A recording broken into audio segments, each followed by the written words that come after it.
Or we can close our books for a bit of time.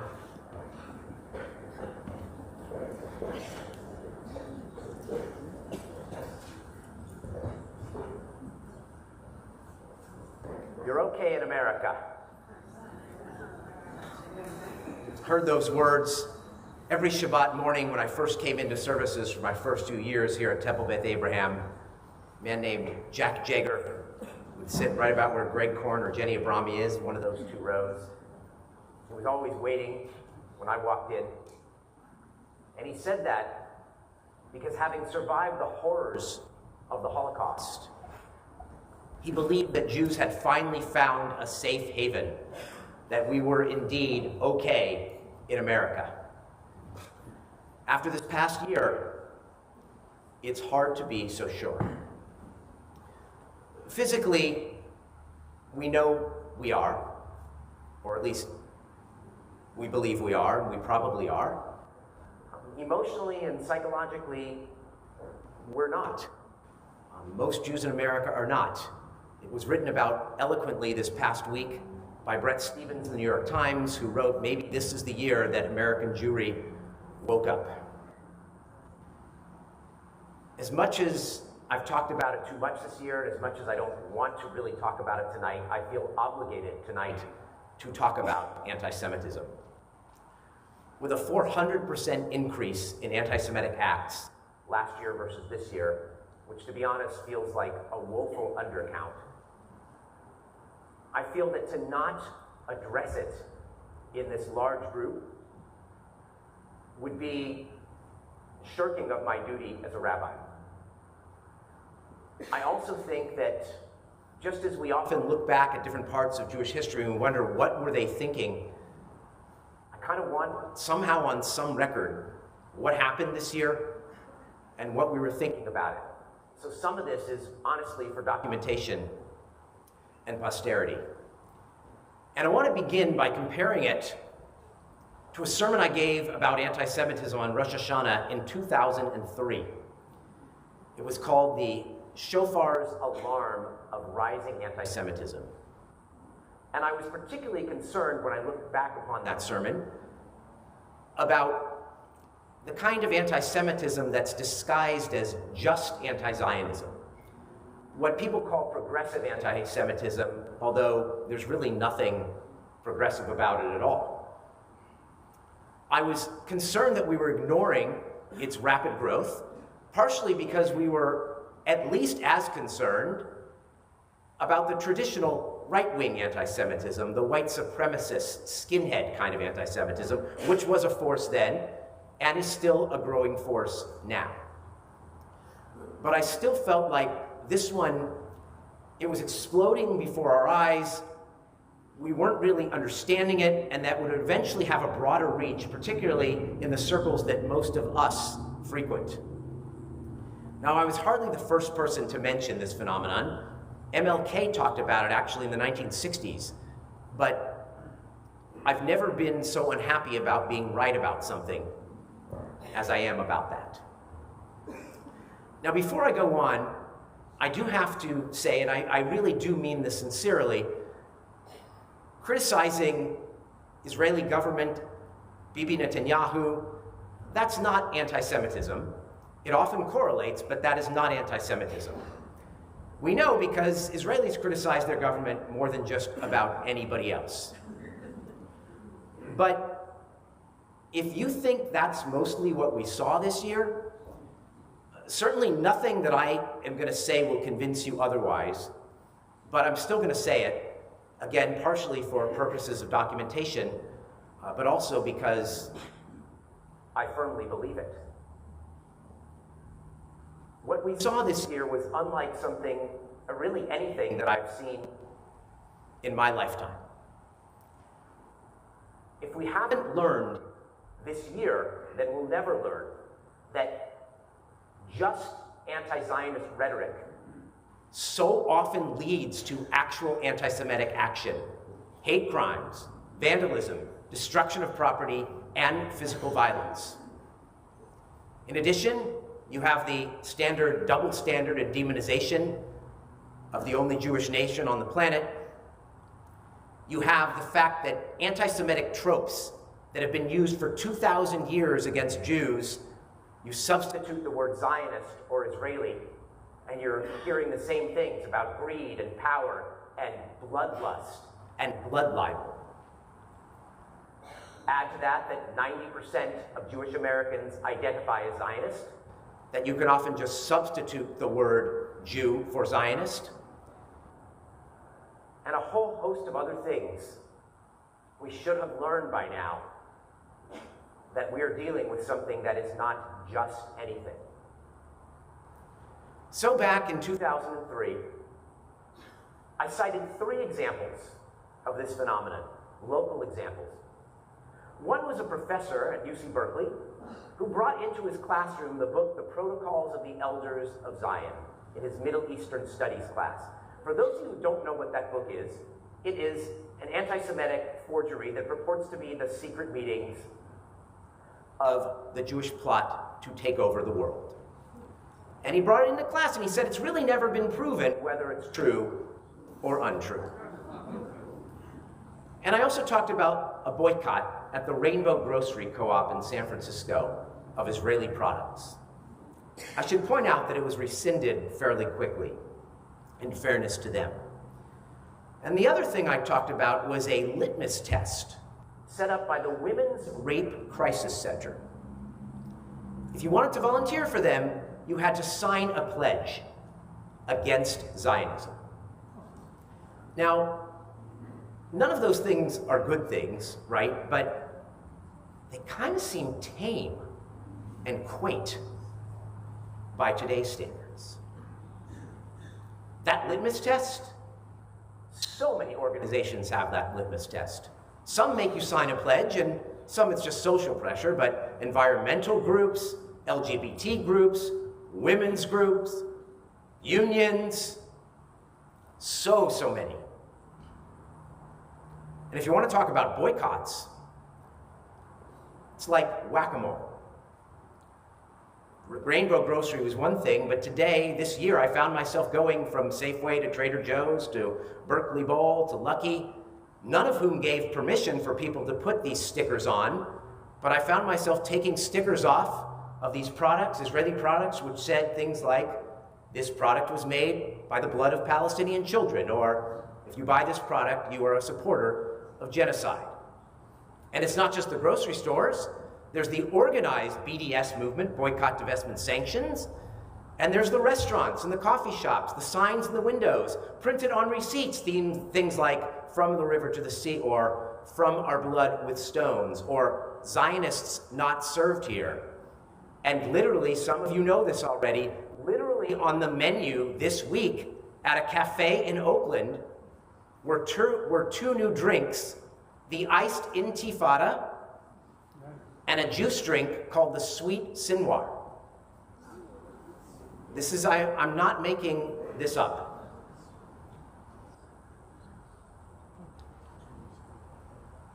If you want to talk about academia, I mean, where do you even begin?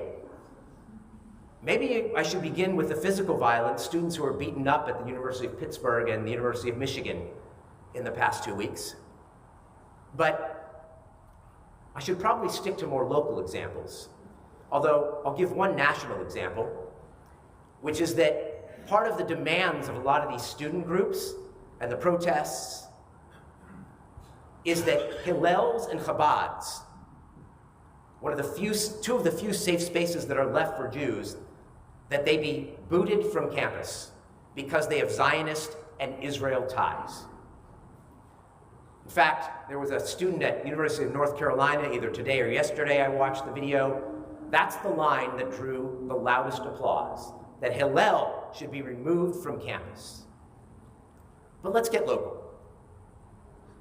We can talk about the Stanford professor who singled out the Jews in the class as the colonizers in a simulation, and the rest of the class were the colonized. We can talk about UC Berkeley, where the dean of the law school, free speech expert, Dean Chemerinsky, there were posters, caricatures of him placed all over campus with a hook nose, a Jewish star, and blood dripping from his hands. And the same people that made those posters then came to his house to disrupt his dinner with law students, with third-year law students. Or we could talk about the students who were at a lecture at Zellerbach Hall, an Israeli lecturer who had to be led out of secret passageways and tunnels, ironically, to get to safety because the police were so concerned for their safety. The encampments, yeah, the ones at Columbia are probably worse. We have students from Temple Beth Abraham at Columbia. They had to endure just some of the worst in the country. Let's form a human chain because Zionists are trying to enter the camp. The person who said that, by the way, also said, we're lucky he just doesn't go out and kill Zionists where he finds them. And he said in recent days that he makes no apology for that remark. UCLA in California had some of the worst encampments. There's nothing wrong with a protest or an encampment, right? But when you don't allow Jewish students wearing visible Jewish symbols, or people who are known to have been to Israel or be friends with Israelis or be Israelis, when they can't pass through to get to class, that's not just anti-Zionism.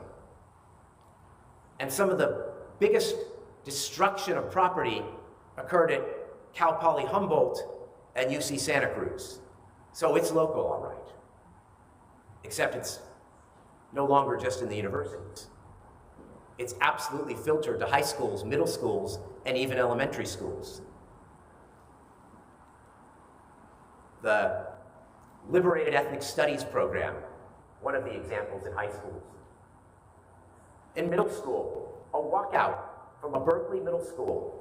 They walked out to the Berkeley JCC and shouted from the river to the sea, Palestine will be free, and the only people who could hear them were the little preschoolers at the Berkeley JCC.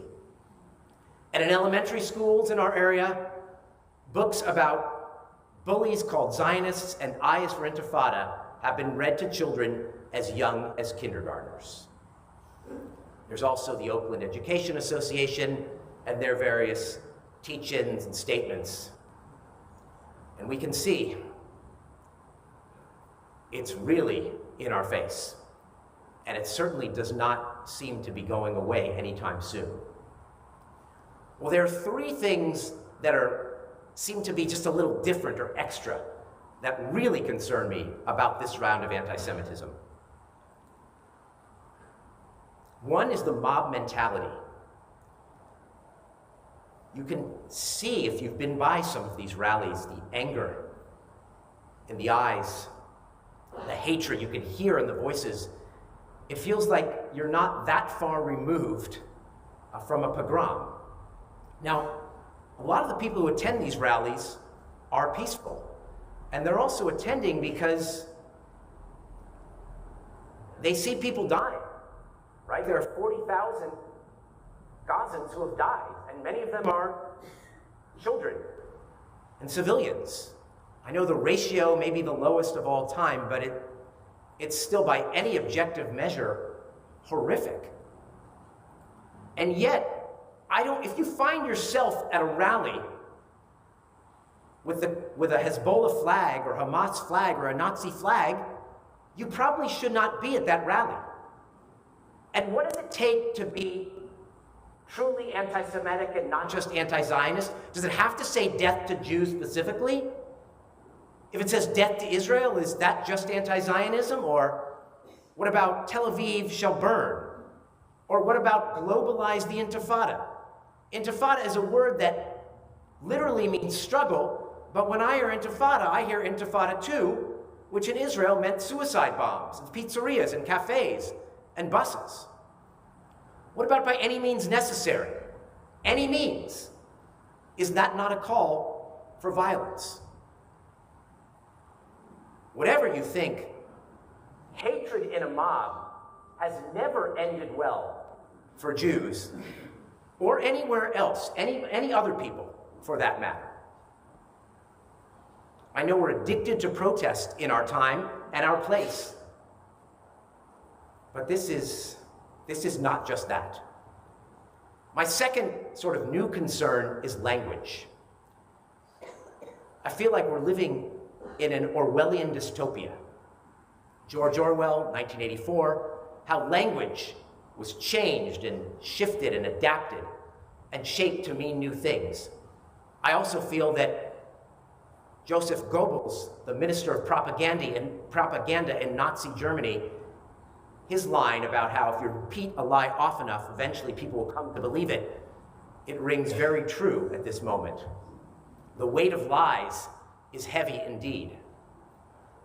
Because what's happening is words like colonialism and ethnic cleansing and apartheid, they're untrue and bad enough, but genocide, the way that genocide is thrown around now,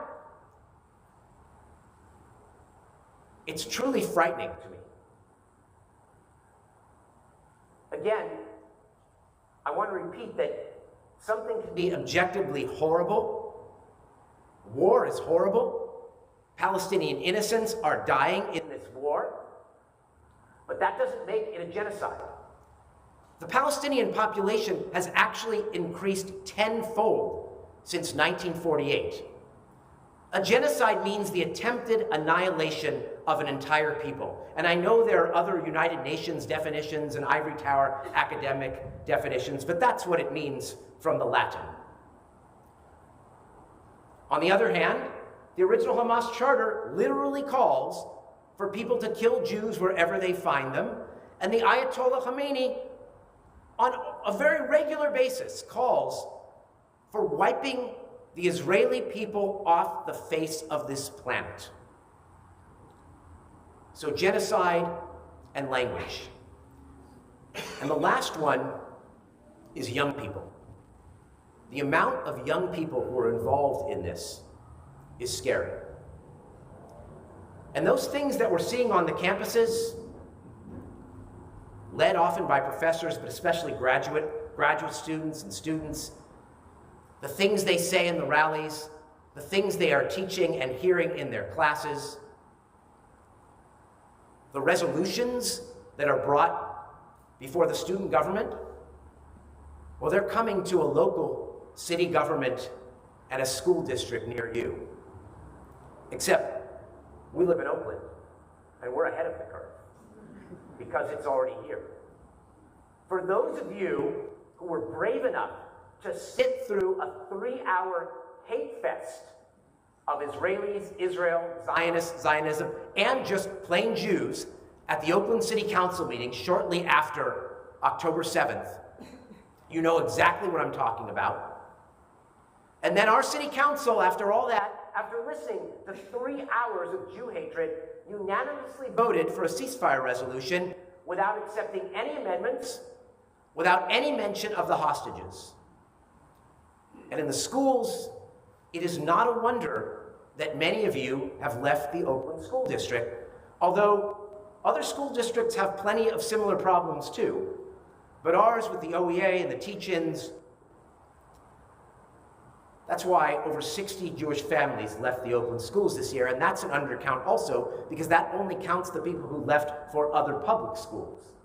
Lots of people left for private schools as well.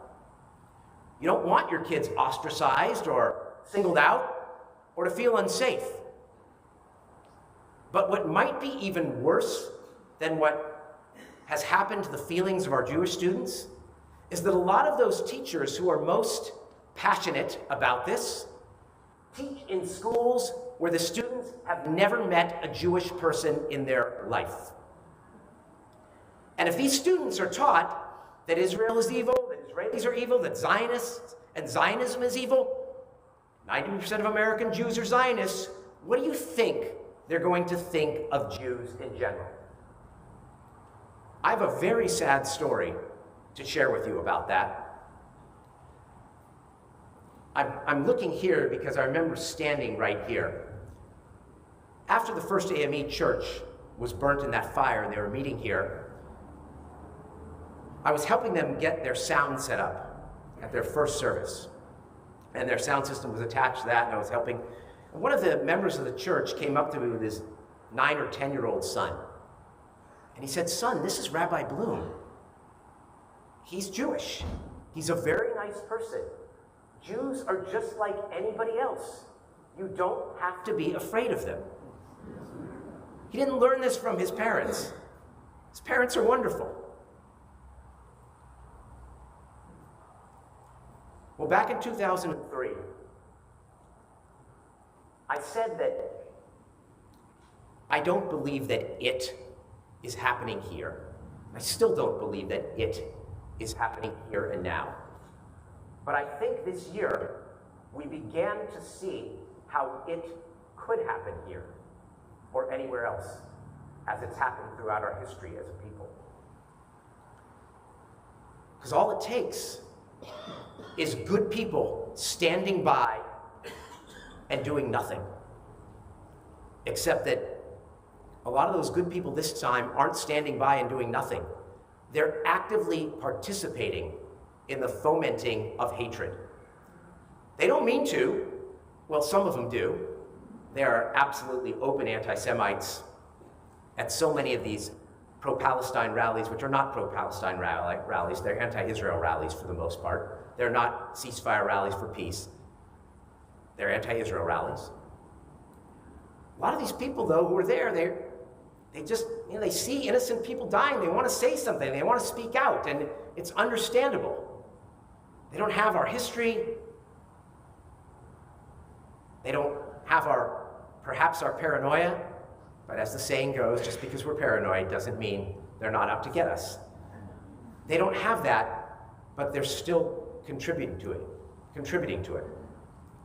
All the while believing that they're just helping and looking out for the downtrodden. And that doesn't make it better. That actually makes it worse. Because what intelligent people can do, what intelligent people can justify in the name of doing what they think is the right thing, is very problematic.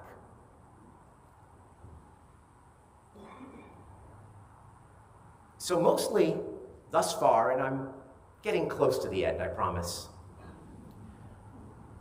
I've documented some of what we're thinking, or some of what I'm thinking, some of what we're seeing. But I know that that doesn't really make a sermon. What are we supposed to do about it? How do we fight this anti-Semitism? How do we get rid of this anti-Semitism? And looking back at 2003, I said we had to speak out and speak up. We had to call it out whenever we would see it. We had to work with allies. We had to work in dialogue groups. We had to educate ourselves and others better. All that is still true. And if we hadn't done all those things, it would be worse. And we must continue to do those things. And we do have friends. Again, not as many as I'd like, but we have them. I'm going to digress for just a moment. At the same time, and I haven't seen the show yet, and I know I'm going to hate it, but at the same time where we see a 400% increase in anti-Semitism, the #1 next Netflix show is about people who love Jews. Or at least one person who loves Jews. So. Anyway, so we do have that. The ironies of that, we have friends. We really do. Still, what are we supposed to do about the anti-Semitism? And I can tell you that if I had the answer to that, I'd have won a Nobel Prize. Anti-Semitism is a mutating virus. It shifts its shape, it adapts. The moment you think you have a handle on it, it changes, and it cannot be eradicated. That's why we haven't been able to do so for 2,000 years. Yeah, we need to fight it. Yes, we need to hope. But we know that it's a mutating virus. We cannot control what other people think about Israel, Israelis, Zionism, Zionists, or Jews. But what we can control is what we think about Judaism, what we think about Israel.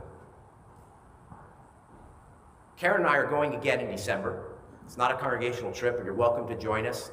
When you feel safe enough to go, please do. But I want to talk about making Judaism meaningful to ourselves. That's our sacred duty. They're going to think we're Jews anyway. We might as well embrace the gifts that our peoplehood, that our faith gives to us.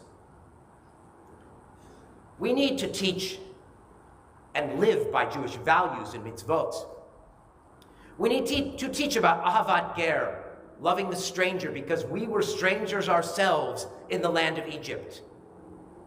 We also need to teach about ahavat Yisrael, loving your fellow Jew, and that Israelis are our family. We need to teach ve'ahavta l'recha kamocha, love your neighbor as yourself. And we also need to teach ve'ahavta et Adonai Elohecha, love Adonai your God with all your heart, with all your soul, with all your might. We need to take care of the poor, the widow, and the stranger. We need to be Shomrei Adamah, guardians of this earth. We need to visit the sick and comfort the mourners and rejoice with bride and groom. There are so many values that we must make a part of our very being. And the way I'm going to finish this is I'm going to go around the room now and let our sanctuary tell you the values that we should be embracing. We need to be like that flame, that burning bush, alive and passionate for the Jewish people, but never consumed. We need to live by the words of Micah on that ark. What does God require of us? Only to do justice, love mercy, and walk humbly with God. We need to be a ner tamid, a light unto the nations. We need to be a 6-branch menorah. A menorah is supposed to have 7. This one has 6. Why? Because the menorah is a symbol of perfection and a redeemed world. Our world is not redeemed, and it is up to us to redeem it. We need to hear the call of the shofar, a call to justice, a call to repentance, a call to return to God, to the Jewish people, and to our better selves. We need to embrace the hospitality lesson of Sukkot. We need to think about Hanukkah, the idea that we should be bold and brave and free to practice our Judaism, no matter what anybody says. We need to remember on the back wall those who perished in the Holocaust, in the Shoah, those who died in pogroms, those who were part of the first and second destructions of the temple, those who were a part of October 7th, to honor their memory by making Judaism meaningful and important to us. We need to understand, as Purim teaches us, that we can defeat anti-Semites. We defeated Haman, and when Purim comes, we should party. We should dress in costume. We should drink if you are able to, because that's part of the tradition too. We should stomp out that name, knowing that we survived and we are here to thrive. We should have the most beautiful, meaningful Passover Seders that you can imagine, celebrating that God brought us out of Egypt with a strong hand and an outstretched arm, crossed the sea in a miracle, and we celebrate that freedom. Not freedom just from slavery, not just freedom from a tyrant like Pharaoh, but freedom to be Jewish, freedom to make Judaism meaningful to us. We must celebrate that gift of Shabbat, the gift that we were given by Hashem, and the gift that we give to the world. Celebrate it, rejoice in it, guard it, keep it, observe it, make it meaningful. And the last window there, Shavuot, that's the window that symbolizes our Torah, the ultimate gift, living by the values and the mitzvot that are in that Torah, studying that Torah. Talmud Torah, Keneged Kulam, the study of the Torah is equal to all the other commandments combined. And we need to read the Mishnahs on it, and the Gemara on it, the Talmud, the Midrash, Rashi, Ibn Ezra, Ramban. Rejoice in that Torah. And we are going to rejoice with that Torah in about 10 days, 11 days, because on Simchat Torah, we're going to have the opportunity to dance. And it is not going to be easy, because it's going to be the Yortzeit of the English date of October 7th. And we're going to be thinking about those people who died defending kibbutzim, who died in the arms of their children and parents and grandparents. A concert just to dance. We will dance on Simchat Torah. We will dance again. And that's the way, Jack, that we will know we are okay in America. Amen.